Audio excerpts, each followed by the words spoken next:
আসসালামাইকুম। এই যে আমাদের হাঁসের ডিম টাটকা, নিজেদের বাড়ির হাঁসের ডিম, মাশাআল্লাহ আলহামদুলিল্লাহ। এগুলো ভেজে নেব। ও মা, সেইটা কিছু করলাম,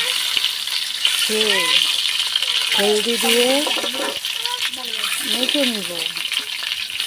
এখন একটু হেলদি দিব, উপরে ছিটে কালার আসবে দিয়ে ডিম দিয়ে ঝোল করে নিব। ঝোল কত সুন্দর কালার আসছে, আর একটু আসবে, আর একটু দেই।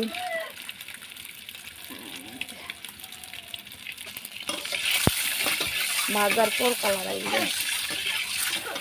হাঁসের ডিম খাইলে অ্যালার্জি শুরু হয়ে যাবে। হাঁসের ডিম, হাঁসের মাংস, কাজের লোক আছে ওই যেখানে তাল হালক করো তো এক পাতিল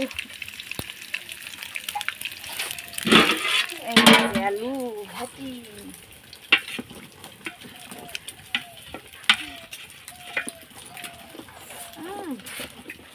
জাল দিছে রে, জাল এমন বের হয়ে আসছে। আলু ভাতি ডিম ভেজে ছেড়ে দিব।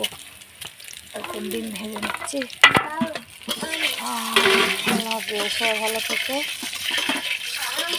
ডিমগুলো সুন্দর মতন করে ভেজে নেব।